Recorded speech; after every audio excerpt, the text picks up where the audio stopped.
Okay, here we go, everybody. Welcome back. Welcome back to part 2 of the eclipse. This is the April solar eclipse. It is a new moon solar eclipse. Part 1 talked about some of the basic meanings and keywords for the sign of Aries, because yes, this is an eclipse in the sign of Aries. And we have a lot of other things in Aries, a lot of other planets or asteroids, luminaries, whatever you want to call them. We've got quite a few other significant things in the sign of Aries. And so that video talks about that as well and its meanings. Part 2 is going to go a little bit deeper. Okay. So we're going to start off talking about the aspects of, we're going to begin where we ended, which was talking about what makes this new moon an eclipse, because it's a solar eclipse, right? So that tells us a new moon solar eclipse is when you have the sun and the moon together. And so we have an arrow right here that shows that the sun and the moon are together at 2950. Okay. Now we have new moons all the time and they're not eclipses, right? Right. But this eclipse, because you have I should say this new moon, because you have a new moon near a node, right? You see this? This is a moon's node. This is called the north node near one of the lunar nodes. That's what makes it an eclipse. Yeah. So there's two nodes. That's the north node right there in Taurus.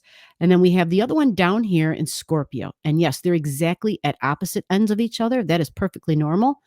Yes, yes. So because we have the node there in Taurus, this means this eclipse, the focus is about the future, and it's because that's what a north node is. North node tells you about your future, okay, where you are headed, where we are headed.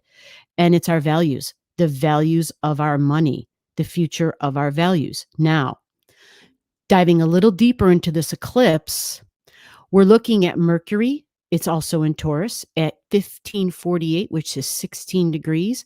And then we're looking at Uranus, which is also in Taurus at 1748. So again, there's a lot of energy here in Taurus. And remember, so this would be banking. This literally can be your money, your green, the cash, shola, right? But it can also be like whatever you value. So it can be self-love. It can be the love for another. It can be literally your money in the bank. Whatever you associate, if you were to write down on a piece of paper, what do I value? Who do I value? Write all those things down, and you might find on your list that there may be a lot of material things on that list. There could be. One of the things that's big with Taurus energy, see the sign of Taurus? One of the things that stands out with Taurus energy is food and the earth, right? So what is it that we got to do for the earth? What is it that the earth does for us? How do we value the earth? Some people see the earth as a plethora of resources, right? Like, oh, we can get silver and gold from the earth, right? Some see it as, well, look, the earth feeds us. The earth feeds us, right? Where there's crops, and that's how we live. That's how we get our grains. And the animals eat the earth, eat the vegetation, and some people eat meat and eat the animals. So Taurus energy, food, right? Creature comforts, but the earth as well, right? Yeah, this is an earth sign, folks. It's an earth sign. So it's all about the material and the tangible, but it's not limited to that, because if you think of your five senses, smells, tastes, touch, yeah, smells, tastes, touch. It's those five senses, that Taurus energy and more. Yeah, there's sensories like that we have, and we always just limit it to the five, right? But it is much more than that.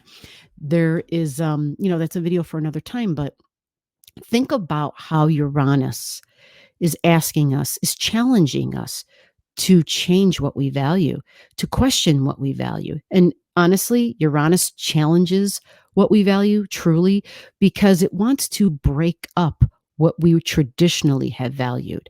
And Taurus doesn't like things to be different, because this is a fixed earth sign. So it's saying, but I want to do what we've always done. I want to hold near and dear to me what I've always held near and dear.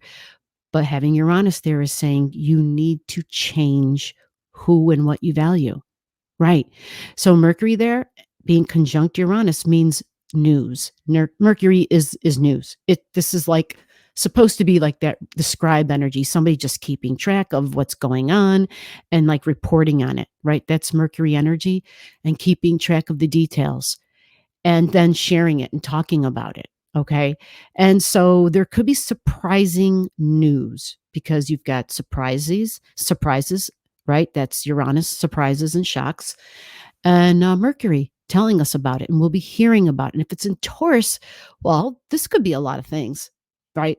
This could have to do something with banking, could have to be digital dollars, digital money. So we think, what else is going to be going on in the crypto industry, right? But look here, we have Juno at 22 degrees, actually 2254. So before this eclipse, Juno would have been conjunct Uranus, and this would have been earlier. Juno is not a super fast mover. This is like partnership energy. So if you have partnership energy pairing up with Uranus, keep in mind Uranus is like authority figures. It's going to be people who are in charge. So this makes you think of like the Fed, right? Somebody who's in charge, and then a partnering up energy. So maybe we'll be hearing information. Who knows? I don't even want to dabble. I don't even want to speculate. There's like so many different ways this can go nowadays. Let's look at Venus. Take that blue arrow. Oh, we got a kitty cat. We got a kitty cat. Oh, it's Taffy. Oh, somebody must be here. Did you let yourself in? Come on in. Come on up, Mama. I left that little towel down for you. Yeah, so you could lay there. Look at Venus. See this, Venus? That is money. That's your values. But look what sign it's in. She's in Gemini. And that is news because Mercury rules Gemini. So this right here paints a picture already of what we could be hearing about. But Gemini is also, this is also the housing market. This is business and trade. Yep, that's Gemini energy. So there's a lot of different ways that this can look. Again, this is sales. This is talking and communication. Digital, social media. There might be some other things that are happening there. We're hearing lots of different things now. But look down for Pluto. Go to Pluto. You see Pluto at 0 degrees in Aquarius? Yeah, it got here at the very butt end of March. So like Pluto entering into the sign of Aquarian energy.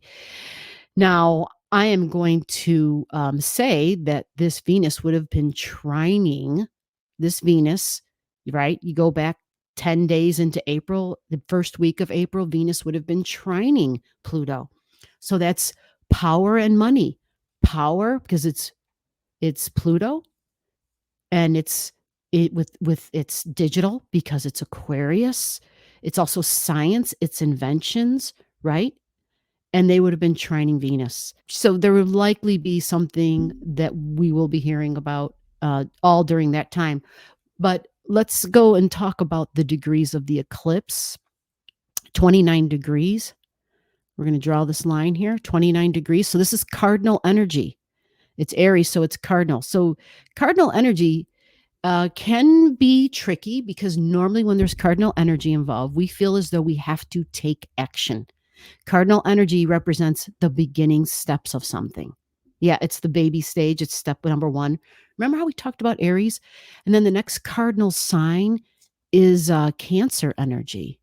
Yeah, so let me move. I got Taffy down here. Look at my fingers. She's trying to convince me to pet her underneath chin here. So cardinal, the next one is Cancer energy, and this is home. This is family. This is mom energy, and you see Mars is there. Yeah, didn't want to talk about Mars, but we have to, because Mars at the time of this eclipse is squaring Chiron and Aries. And so Aries is our bodies, the freedoms of our bodies. Chiron is a wound.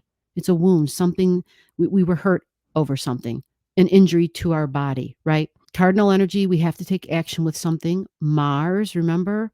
Mars is that one who can carry a weapon. Yeah, there's a whole lot going on with those who protect and serve the public. And so this is, yeah, because we got Mars squaring Aries, and it's squaring the Chiron, and it's squaring, yeah, cardinal squaring cardinal.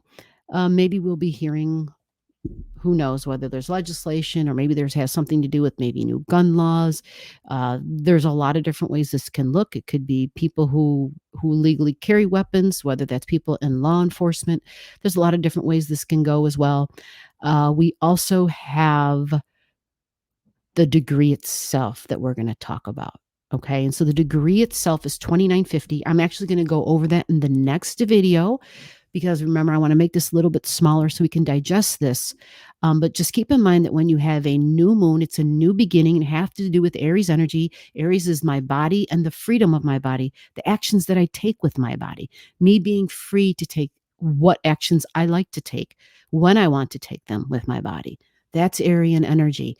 And so it's kind of fascinating because look, White Moon Lilith is at 0 degrees, and White Moon Lilith typically helps us in some way. She truly will help us be a little bit more altruistic and take this sort of all this Aryan energy, be a little bit more spiritual in the way that it expresses. So I think that is a really huge benefit for this time.